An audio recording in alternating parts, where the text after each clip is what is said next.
Britain. Thank you, Madam. Merci, Madame la Présidente.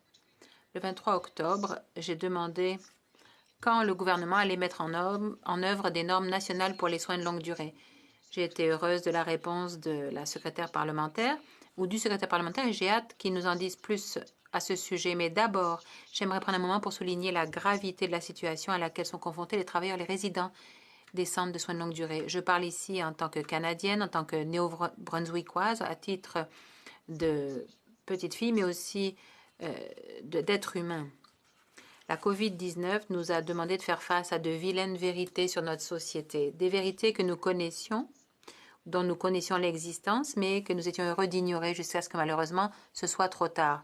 Comme nous le savons, ce sont les Canadiens âgés qui courent le plus grand risque lorsqu'il s'agit de la COVID-19. Malgré les avertissements précoces, nos statistiques montrent que si les personnes de 80 ans et plus ne représentent que 12% des cas de COVID à ce jour, elles représentent 71% des décès.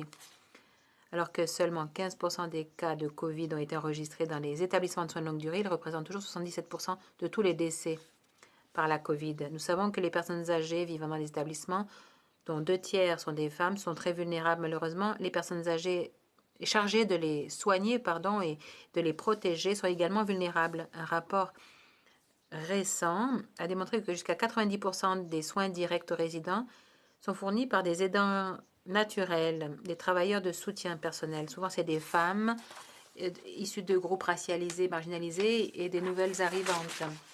25 à 30% ont plus d'un emploi et 65% déclarent ne pas avoir eu suffisamment de temps pour accomplir correctement leurs tâches. Nous n'aidons pas les travailleurs vulnérables à réussir et par conséquent, nous laissons les Canadiens âgés sans accès à des soins adéquats. J'aimerais bien ramener ces chiffres, vous expliquer un peu ce que ça signifie en termes concrets. Un assistant, par exemple, dans un foyer de soins de longue durée au Nouveau-Brunswick, ne gagne que 14 à 16 dollars de l'heure. Il travaille suffisamment d'heures au cours d'une année pour rapporter chez lui 24 635 dollars, soit 6 000 dollars de moins que le Canadien moyen. Le syndicat des infirmiers et infirmières du Nouveau-Brunswick a récemment publié un rapport révélateur dénonçant l'état des soins de longue durée au Nouveau-Brunswick, même si une étude réalisée en 2019 par la Coalition canadienne de la santé a identifié que 4,1 heures de soins par résident et par jour comme étant la norme minimale. Le nombre d'heures de soins prescrits par le gouvernement du Nouveau-Brunswick est de 2,89 et certains foyers sont incapables de respecter cette norme. Il est clair que les foyers de soins de longue durée, tant publics que privés, profitent des travailleurs à faible revenu à temps partiel et souvent marginalisés. Ils ont du mal à maintenir un effectif complet parce que les conditions de travail et les salaires sont si maigres. Ils n'équilibrent pas leurs équipes d'assistants sociaux et de travailleurs sociaux avec un nombre suffisant d'infirmiers auxiliaires pour gérer les soins de plus en plus complexes requis dans ces foyers. Les résidents passent de moins en moins de temps avec le personnel pour les soins. Les conditions se détériorent, puis en cas de pandémie, nous voyons au premier plan à quel point ils peuvent être vulnérables et quels sont les risques réels qui se présentent. Il s'agit de savoir comment nous allons traiter nos personnes âgées. C'est une question de femmes aussi. Mais en bout de ligne, c'est une question de dignité humaine, la dignité pour les résidents des soins de longue durée, des maisons de longue durée et dignité des travailleurs.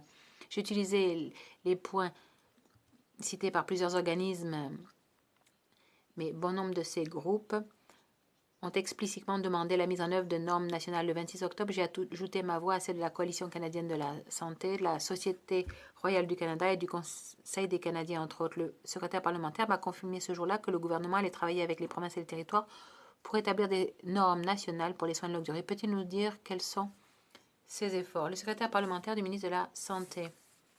Merci beaucoup, Madame la Présidente. Comme je l'ai indiqué par le passé, je remercie la députée pour tout le travail qu'elle fait à la Chambre. Je reconnais sa valeur. Je sais que c'est quelqu'un qui dit ce qu'elle pense. Et c'est vrai quand elle dit que c'est quelque chose qui lui tient à cœur. Les Canadiens attendent et méritent de recevoir la meilleure qualité de soins, quel que soit le lieu où ces soins sont dispensés. C'est pourquoi il est essentiel d'agir dans le domaine des soins de longue durée en travaillant en collaboration avec les provinces et les territoires. La pandémie a révélé des problèmes de longue date dans le domaine des soins de longue durée, ça ne fait aucun doute. Nous avons vu ce printemps un certain nombre d'établissements qui n'étaient pas préparés à prévenir et à gérer les épidémies. Les établissements manquait souvent de personnel. De plus, les fermetures ont empêché les aidants familiaux de venir en visite, ce qui a aggravé les problèmes de personnel. Les consignes de prévention et de contrôle des infections n'étaient pas toujours suivies et dans certains foyers, les chambres et les salles de bain étaient partagées, ce qui rendait extrêmement difficile l'endiguement de la propagation des épidémies. Et comme nous l'avons vu, les plus vulnérables de notre société en ont subi les conséquences. À la lumière de la COVID-19 et dans le respect des compétences provinciales et territoriales, le gouvernement fédéral a travaillé en collaboration, comme je l'ai dit, avec ses partenaires provinciaux et territoriaux pour protéger les Canadiens vulnérables dans les soins de longue durée.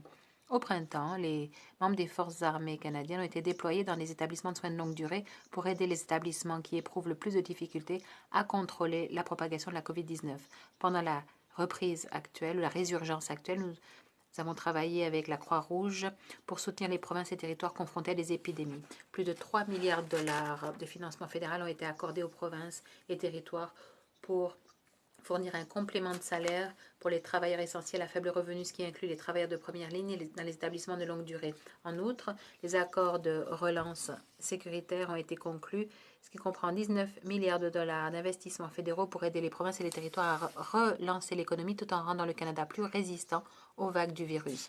Madame la Présidente, ça comprend 740 millions de dollars de financement aux provinces et aux territoires pour soutenir nos populations les plus vulnérables, notamment par des mesures de prévention et de contrôle des infections dans les soins de longue durée, les soins à domicile et les soins palliatifs. L'Agence de santé publique du Canada a publié des lignes directrices pour soutenir les soins aux résidents des établissements de soins de longue durée, ainsi que pour la prévention et le contrôle des infections dans les établissements de soins de longue durée et de vie assistée, ainsi que dans les soins à domicile. Ces lignes directrices ont été élaborées avec le Comité consultatif national sur la prévention et le contrôle des infections et ont été approuvés par le Comité consultatif canadien spécial pan-canadien. Afin de soutenir les changements apportés aux infrastructures des établissements de soins de longue durée, le programme Investir dans les infrastructures a été adapté pour donner aux provinces et aux territoires plus de souplesse pour financer des projets à court terme, notamment dans les infrastructures de santé. La Fondation canadienne pour l'amélioration des soins de santé, financée par le gouvernement fédéral, et l'Institut canadien pour la sécurité des patients ont lancé une initiative visant à diffuser des pratiques prometteuses en matière de prévention et d'atténuation des impacts de la COVID-19 sur les établissements de soins de longue durée et les maisons de retraite. L'objectif est de préparer les établissements à mieux prévenir et gérer les épidémies futures. Et nous poursuivons nos efforts. Dans le récent discours du trône, le gouvernement a annoncé son intention de collaborer avec les provinces et les territoires pour établir de nouvelles normes nationales en matière de soins de longue durée pour que les personnes âgées bénéficient du meilleur soutien possible. Nous examinerons également d'autres mesures ciblées pour les préposer aux services de soutien à la personne qui rend un service essentiel aux aidants les plus vulnérables de nos collectivités. Nous devons valoriser leur travail et leur contribution à notre société. Notre gouvernement s'engage à travailler en collaboration avec les provinces et les territoires pour répondre aux besoins pressants des établissements de soins de longue durée et à étudier des mesures visant à accroître la résilience de ces établissements et à éviter que des problèmes aussi importants ne se reproduisent. Le député de Fredericton. Merci, Madame la Présidente. Je remercie mon collègue pour sa réponse et son engagement. Cette pandémie souligne les profondes inégalités enracinées dans nos communautés, y compris les réalités vécues par ceux qui sont liés au secteur des soins de longue durée. Je me rends compte que ce que je demande est audacieux, mais c'est dont nous avons besoin, un leadership audacieux qui centre ses décisions sur les personnes. Nous avons besoin de normes nationales en matière de soins de longue durée qui tiennent compte de la dignité des résidents dans les dernières années de leur vie et qui respectent la dignité des travailleurs. Nous avons besoin d'éléments du secteur des soins de longue durée dans le cadre de la loi canadienne sur la santé, mais cela ne se fait pas dans le vide. On a besoin d'agir à différents égards.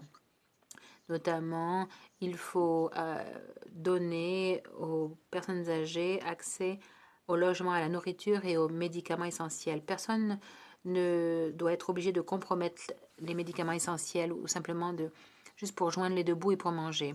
La stratégie nationale de santé mentale doit reconnaître que les luttes pour la santé mentale sont des luttes pour la santé. Les Canadiens en ont besoin. Le secrétaire parlementaire de la ministre de la Santé. Merci, Madame la Présidente. Comme j'ai dit, notre gouvernement s'est engagé à aider les plus vulnérables de notre société pour qu'ils reçoivent les meilleurs soins possibles dans nos établissements de soins de longue durée. Notre gouvernement a pris et continuera de prendre des mesures pour répondre aux défis importants auxquels sont confrontés les établissements de soins de longue durée dans tout le pays afin d'éviter que l'expérience du printemps 2020 ne se reproduise. Cet engagement a été réaffirmé dans les ententes sur la reprise des activités en toute sécurité qui prévoient des investissements pour soutenir la prévention et le contrôle des infections dans les établissements de soins de longue durée. Comme je l'ai dit plus tôt dans le discours du trône, on souligne l'intention de collaborer avec les provinces et les territoires pour établir de nouvelles normes nationales en matière de soins de longue durée. Les résidents des établissements de soins de longue durée doivent bénéficier du meilleur soutien possible, quel que soit leur lieu de résidence. Nous examinerons également des mesures ciblées qui valoriseront davantage le travail de nos préposés au service de soutien à la personne qui aident les Canadiens les plus vulnérables dans tout le pays. Merci, Madame la Présidente.